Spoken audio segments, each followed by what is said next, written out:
you really enjoyed the show yesterday. What did you think of last night's show? なんでかって2回目のアンコールに指定されてたのやんなかった He was wondering because you guys were supposed to do 2 encores, but you only did 1 last night. No, we always just do 1. If the crowd's real crazy, we'll do 2. Yeah, and last night, as a matter of fact, we were going to do 2, and we ended up doing 1 because it was so fucking hot in the building, man. I mean, Vince says, man, I can't sing another song. There's no air to breathe. You know, it was raining outside, and it was just really humid inside.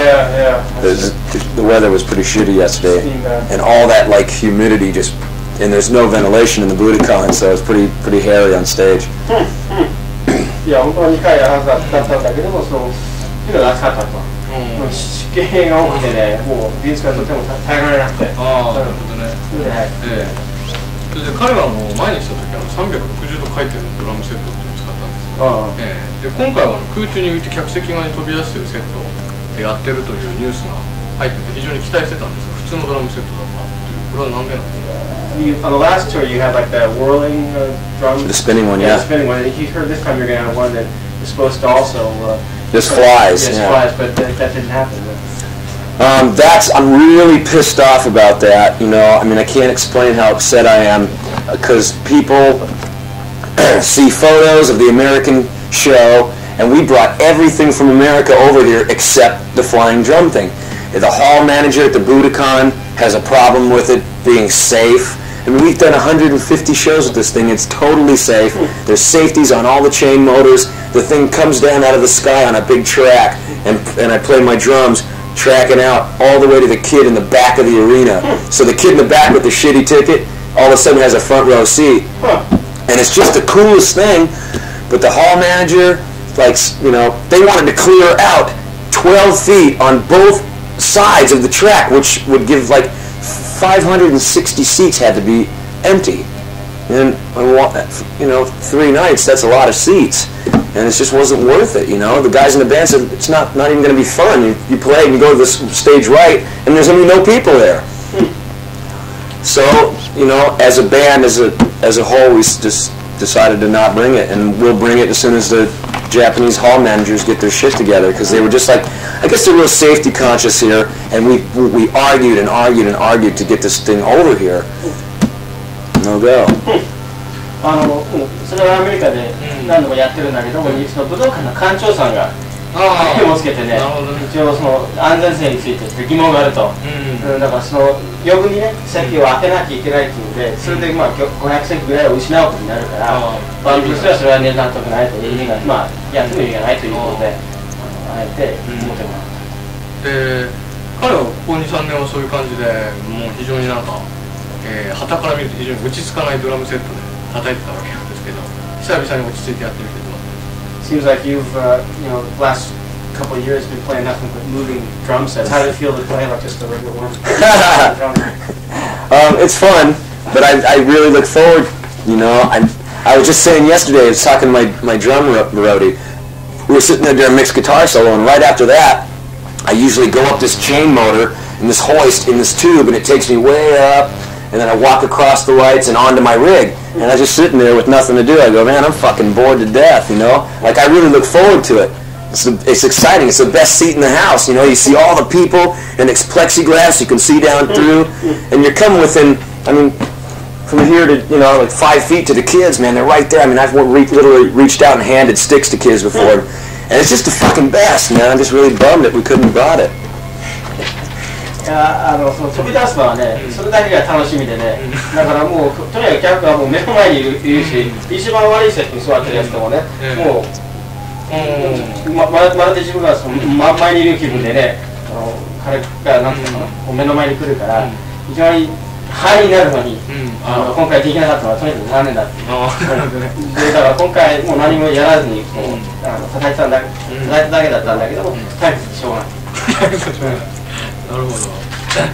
ただその方が演奏には力が入るんじゃないですかね。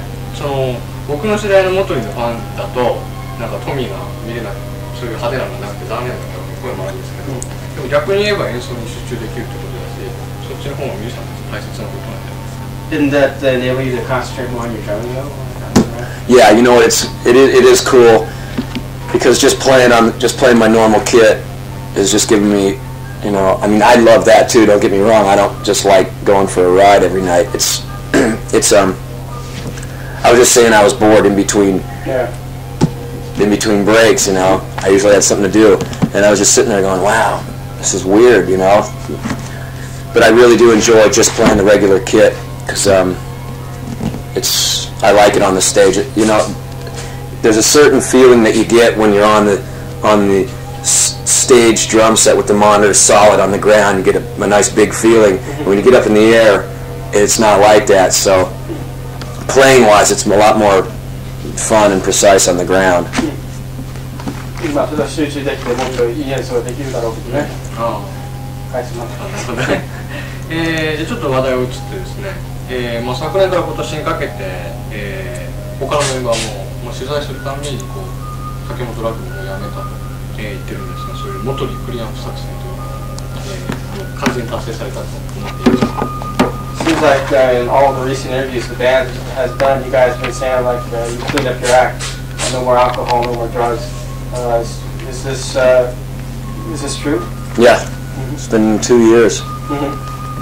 So right after the last tour here, it was 2 years ago. Yeah. Actually, 2 years, 3 4 months ago. As a matter of fact, this was like probably the inspiration, one of the inspirations for quitting, because last time we were here, I don't even remember doing the Japanese tour.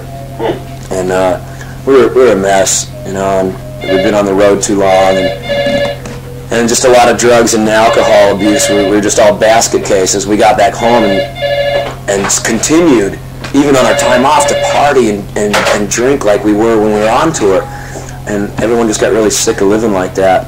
And then Nikki had an overdose at Christmas time, and everyone just got real scared. Said, fuck this, man. It's time to knock this on the head, because we'd like to be around as long as the Rolling Stones or something, you know. We do have a lot of goals yet that we haven't reached. だからずっとツアーで回って2年前はね。それで結局ニッキーがオーバードーズで目が覚めたと。でだからストーンズのように長くできればいいなと。はい、もしもし。はい。はい。はいはい。こちらにですね、ワラの人が今いないんですよ。Man, where'd you learn how to speak Japanese? School. Really? California. Went to school for major in Japanese there. Really? I've been here about 10 years. Really? Wow. I do this stuff to the sideline. I'm actually a translator. Cool. ただあなた方のようにこう有名人だと、まだそうした誘惑を仕掛けてくるような、クラッチな連中も多いじゃないですか。I suppose that, you know, you guys being sort of celebrities, though, you're going to be you tend to be surrounded by hangers-on and whatnot to kind of steer you down that road, though. So it must be the temptation must be there all the time. And it's really difficult, because like being an alcoholic or a drug addict really sucks, because it's like having cancer. I mean, you might as well call it the same thing, because it's a disease, and not a day goes by where I don't honestly want to drink. And you know, it's sad. You know, sometimes, man, I get really frustrated and upset because I do like to drink and and have fun. And when you're surrounded in the rock and roll world, and this guy over here is doing some blow, this guy's over here drinking, and you just, well, all right, I guess let's go to a salad bar and rip it up. You know, it really sucks, because you feel like you're a wimp if you're not upholding this rock and roll image of the bottle of Jack, you know. So it's a tough one to swallow, but this is what I have to do, because I don't want to die, and I'm really having a good time now, and I remember everything. So it's really not that bad, but it does suck sometimes. How do you do it, though? Well, I go to AA meetings and try to stay. All the guys in the band are all on the program, so we all keep each other in check. You know, we have meetings every once in a while and just see what's on each other's minds and how everyone's doing. Is that right? It's amazing. Yeah, it's cool. Like we've tried to do this before, and 2 guys quit and 2 guys were using, and that just don't work. So we made a pact to to do it as a whole or none. You know, it's working. なんだっけ、なんか誘惑の。ああ、そう。だからだからお互いに支え合ってて、でアメリカにそういう組織があるんだよね、アル中のための、要するにそれ辞めるための、まあ、秘訣を教えるようなね、そこに通ってでバンドでもね、それにこう、なんていうかな、乗っ取ったようなね、ミーティングをやるわけ、バンドメンバーだけで。どういうもの？だから自分の気持ちをそこで告白するとか、今日は本当は酒飲みたかったとか、そう言ってましたね。だからそういうミーティングやってたわけ。なるほどね。それで思わずくじけそうになった。Does he smoke? I think so, yeah. Do you have a cigarette? Next. タバコ貸して。Domo arigato. Highlight. Did you ever become discouraged? Like with the progress you make, or like the lifestyle you have to lead in? A lot. But, you know, I carry this book around with me. It's called 24 Hours a Day book, and it's kind of a daily, just check in with it every morning. You know, if you wake up and you feel like shit, and you're going to have, you know, man, you're going to have one of those rough days. Let's say you're not in the best of moods, and you check in with this book, and it just kind of like puts you on the even keel and lets you know that, you know, it's all right, and just take your man pill and fucking deal with it, you know. I mean, because you can constantly cop out every day and say I can't deal with it and just hit the bottle or whatever, and that's basically what, you know, a lot of alcoholism stems from. I think is just being weak. Interesting, because we were talking to Steven Tyler about the same thing. Yeah. He's talking about having to take it one day at a time. Yeah, you have to, right? Because if I say I'm never going to drink ever again, I mean, I can't even relate to that. I guess I'll start crying in a minute, you know? Because I just think my life is over. This is the no fun tour from here out, Tommy, and I can't go that way, man. I won't make it. Thanks, Sammy-san. 自分がアル中であるっていう資格はね、持たなきゃいけないと。だからスティーブン・タイラーも同じ話したよね。まあその話で。まあただそうした面でいまだに現役バリバリのガンズみたいな連中がいるわけですね。で彼らはエアロスミスツアー回った時のことをインタビューで何つってるかというと、あいつらはビール一杯もやらずにスイカばかり食って割れちゃったぜみたいな、もうおじさん扱いしてるんですよ。でモトリーもかつてはガンズと同じようなライフスタイルを送ってたと思うんですけど、今彼らのような連中どう思いますか？まだ若いな、甘いな。He's saying it's interesting because Guns N' Roses traveled around with Aerosmith for a while there, and the guys from Guns were saying in interviews like kind of making fun of Aerosmith playing, saying they're older guys and you don't even drink any beer or anything. Now that you guys have cleaned up your act, how do guys like Guns N' Roses come across you, man?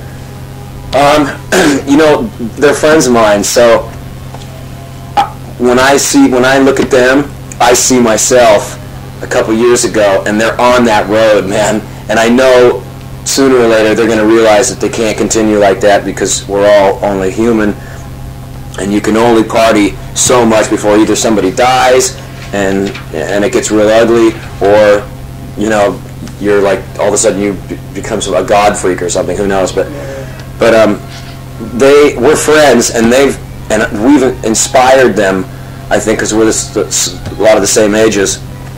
And the drummer is a real close friend of mine. He's been to rehab a couple of times, and he's told me, you know, Tommy, you know, I see you, if you can do it, you know, and he looks up to me a lot and says that, you know, if you can do it, I can do it, and he's been real inspired, but he's having a difficult time. He can't seem to keep it together, and you know, and it's frustrating, I know, for him because he's trying to get it together, and it's hard, man.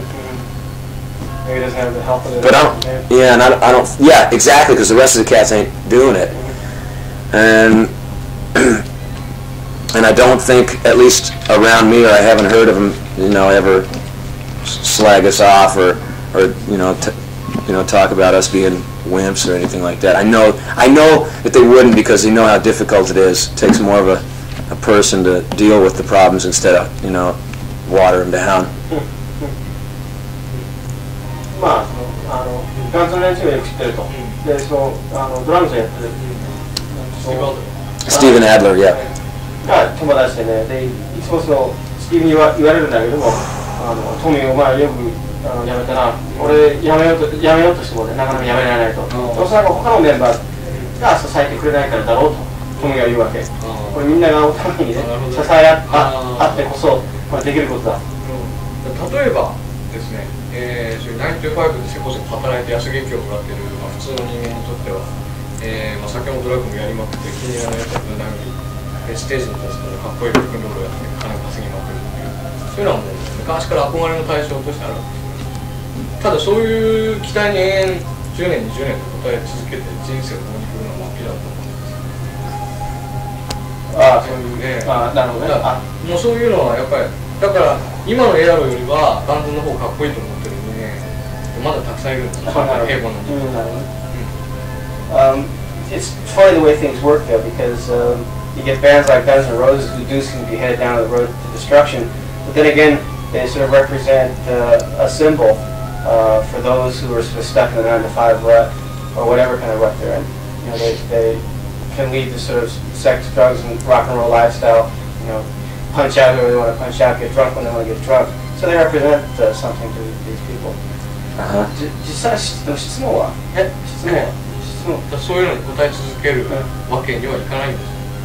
そういう期待に答えることは答え続けるということはできないんです。自分としてはだから10年大体10年ぐらい答え続けて、でまたヘルスになっちゃうパターンも多いんだけど、やっぱりそういうやむを得ないことなんだ。やむを得ない、ヘルスになるのもやむを得ない。そういうふうに。So you think that's something that can only go on for maybe about 10 years before you have to clean up your act? Representing us as a symbol of... Yeah, we went, 24 hours a day for 10 years. That seems about the limit before somebody dies. So,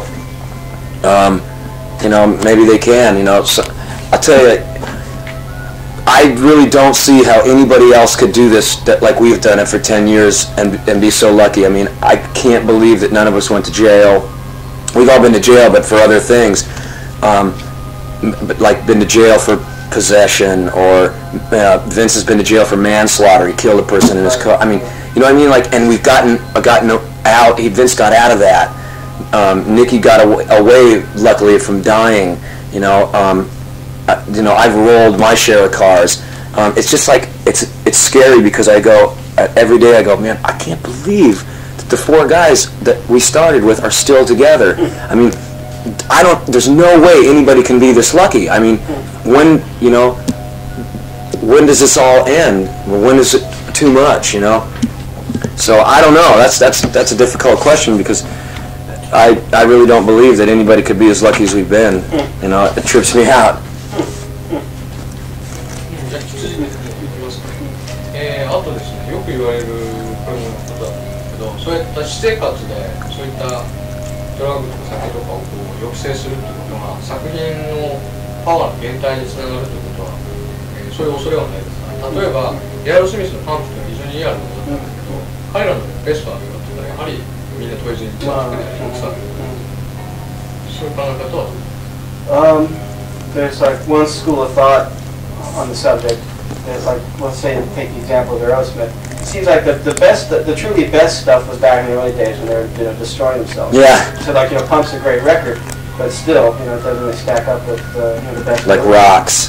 Yeah, right. Exactly. Yeah, that's some of their best stuff. I thought you're okay. Do you think that the clean up your act is going to take away from the performance at all? No, I think this is our best record we've ever done, Dr. Feelgood record, by far. I mean, the record didn't go to #1 in Japan and #1 in the country in America because we cleaned up our act. It went there because the music's good, and we really, we all know this too. We all play so much better, and we're so much more on top of it when you're there, physically there and mentally there.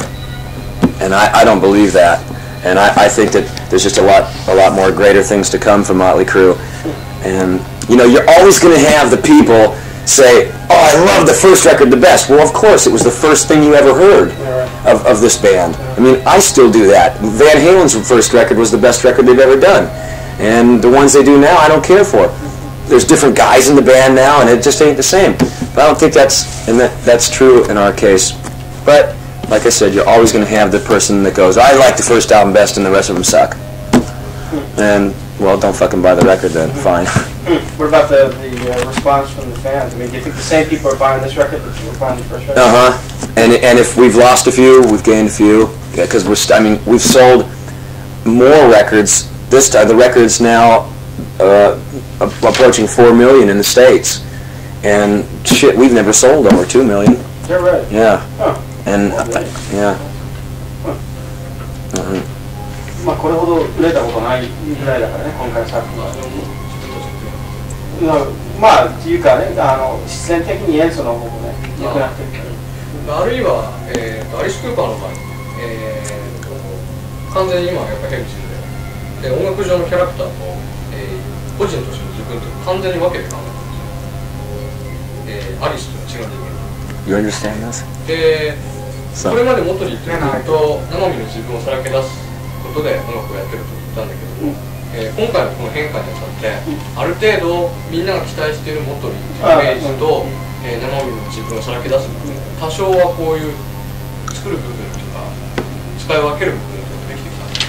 He's wondering if maybe you have taken the same sort of approach as Alice Cooper. He's knowing that Alice Cooper in the old days, it was always hard for him to get away from the stage persona. Like had to live that even off stage. Do you think you guys are doing the same thing now? I mean, he says in his interviews that he's able to separate two personas, stage persona, the off-stage persona. How about your case? Is it the same thing now? Can you be non-Motley Crue members off stage? You always try not to be Tommy Lee when you leave the stage, but it seems like, there's a certain amount of that you carry around with you no matter where you're at. It's really hard to separate that. I think the only time I'm ever not Tommy Lee from Motley Crue is when I'm at home, laying by the pool, listening to some of my favorite music with my wife or something.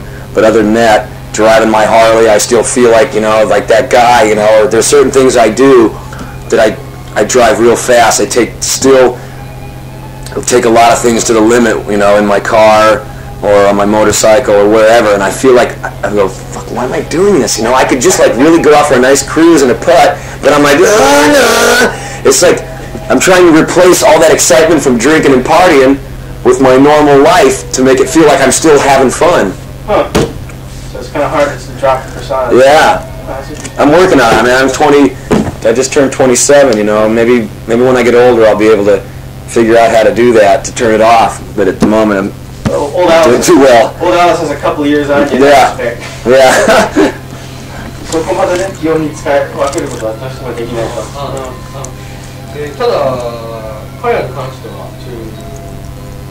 ドラクエのずっといまだに大暴れで、まずメーカーデファインスの彼とジョン・ボンジョビがなんと復したって話を噂で聞いたんですけど、やってくること。This is sort of in connection with that question, though. You heard on the What a Difference, Make a Difference. Make a Difference, yeah. Make a Difference tour. You kind of got sort of a brawl with John Bon Jovi. Yeah. What was the story behind that? God. I'll have to make a long story even longer. How do I explain this? At the time, our manager managed John Bon Jovi and Skid Row, Doc McGee. And he asked us if we'd play in Russia. And we said, yeah, man, we've never played Russia. This would be great.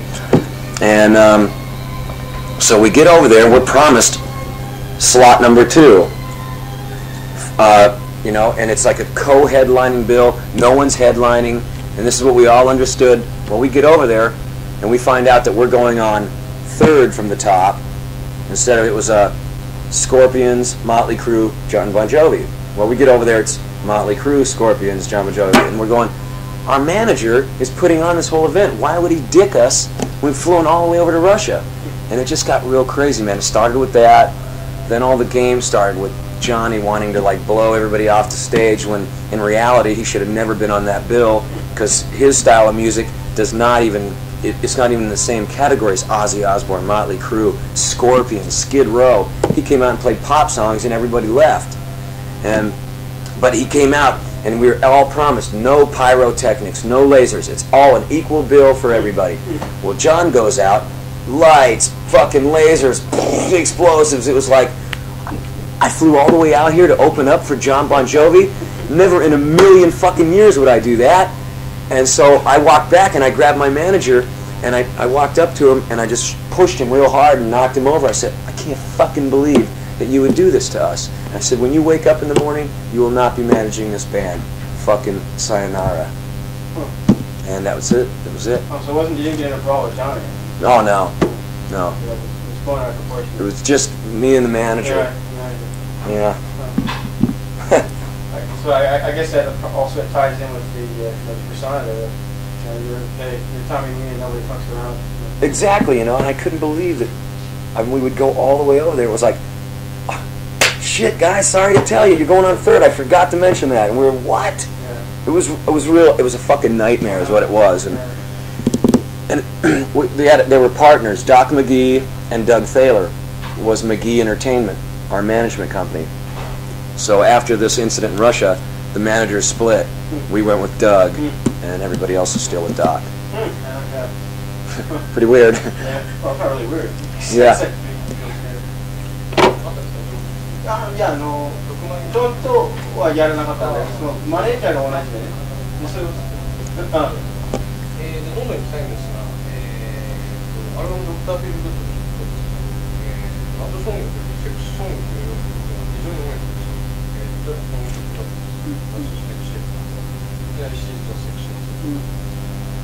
エアロスミスがヘルシーにエネルギーのアイアンワンが8本曲ばっかりしてしまうというのは非常にそういう直接的なアルバム。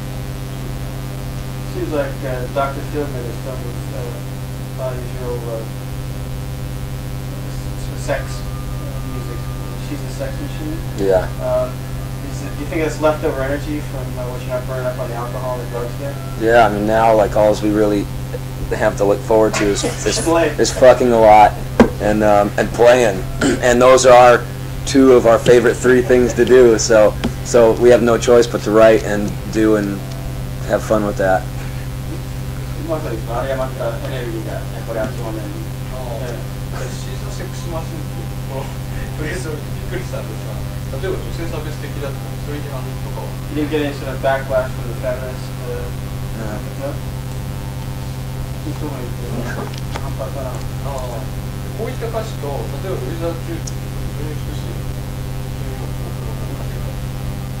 このギャップも非常に激しくて僕らの聞いてる混乱したんですけど、彼のドイツ。Then again, he says there's a song called Without You. Yeah. And that seems to be a little more tender, romantic.